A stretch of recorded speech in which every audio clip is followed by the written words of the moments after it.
Okay.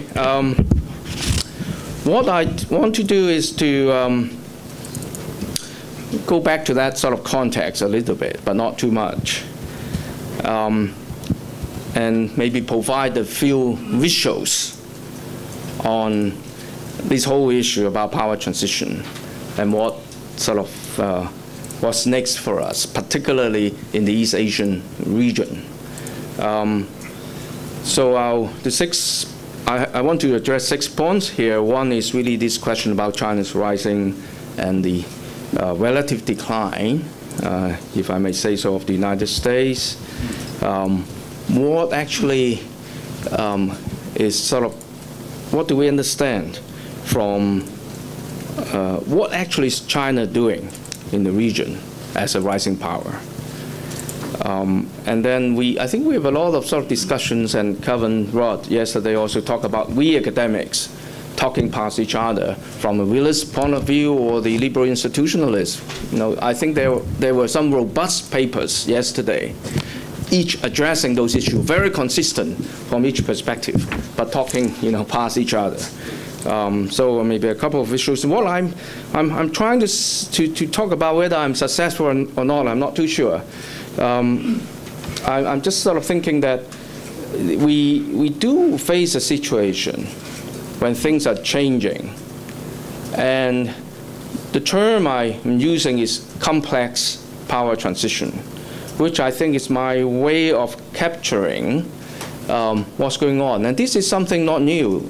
In a way, many of the papers have sort of, in a way, done the homework for me in presenting precisely how complex a situation is. The various terms that's been used yesterday, for example, in describing what's going on and what are the new conditions that are providing this kind of broader context for the changing power dynamics in our region. And then I also want to talk about, at least from my perspective, that China has yet, I think, provided a coherent set of ideas, despite this to me, extremely important notion of a great type of power relations. I think the interpretations, even among scholars in this room, have not been consistent. There are different ways of thinking about it, and we have all sorts of different interpretations. Officially, I think there's a set of ideas, rather broad, and as I tried to indicate yesterday, there seems to be a gap between what could be delivered and what's the broader framework of a new type of power relations, and whether there's a practical agenda that is agreed both by policymakers in China and various people related to the policy community here, as well as the wider international community. So in a way, I'm also trying to throw some questions. So I start by this idea. I know there's still a huge gap. China, as Professor Han said, is narrowing the gap, and there are all these sort of statistics and curves and things. But of course, some of these are more symbolic than real. Yet, I think it does say a lot of things. I mean, this, of course, is a bit of a humorous thing about Chinese netizens talking about the shutting down of the United States government as a result of the deadlock in the US Congress is arranged to celebrate the Chinese National Day on the 1st of October. These are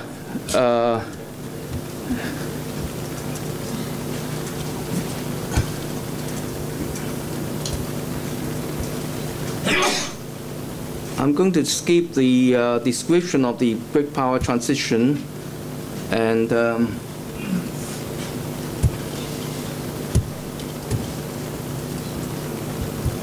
because I think in Wang Jishi's paper, for example, was a very detailed description of the when the concept came up, and we now, I think, have quite a good sense of how the discourse developed in China and how it was presented internationally. through Xi Jinping and Hu Jintao, and subsequently mostly in the context of Xi Jinping's meeting with Obama, for example. But I think we have this sort of photo, 2009 G20 summit, with the economist saying that the photo says it all. Basically saying that China had taken center stage. And I was trying to download another photo, and I forgot, I had the photo, but I didn't bring it here. I forgot that I would have some problems getting access to the New York Times. The photo of APEC with John Kerry, of course, standing at the far left-hand corner at the back. And then the Chinese leaders, plus a number of other leaders at the APEC meeting, including the Singapore Prime Minister. They were all sort of, in front of him. Basically, whether the United States, no, this is, that's what I was saying, this is a symbolic issue, right? And symbols are important on the world stage. You would not have imagined that would happen earlier on. I think this is a kind of perception issue, which I think does mean something. The other thing, the image I want to present is really the what actually the so-called rise of China mean. What is actually China doing? What's the image China tries to project? What is the content? Or using the American expression, where's the beef? I think that's an issue too. Even though we have this kind of changing dynamics, we have this perception of China becoming more important, and the United States no longer playing such a role. But what is China offering? I think that's another question I just want to pose. That's why the empty seat sort of,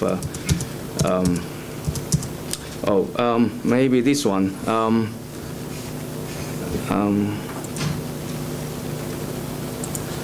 This is what I'm talking about, these two sort of perspectives talking past each other. We have this sort of power transition idea. We have the realist position. And at the same time, I think we are really dealing with a interdependent world. This is probably an exaggerated presentation of that. But China's role, China's integration with the global economy is, I think, a reality. And a pure sort of realist perspective to me doesn't quite provide the answers for us. What I want to say is that existing international relation theories, particularly grand theories, do not seem to be able to provide very good answers and explanations.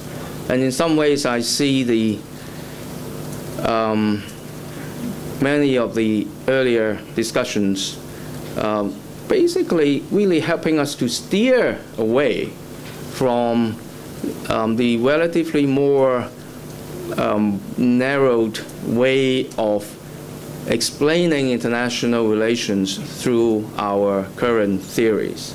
And I'm very much encouraged by some of those ideas.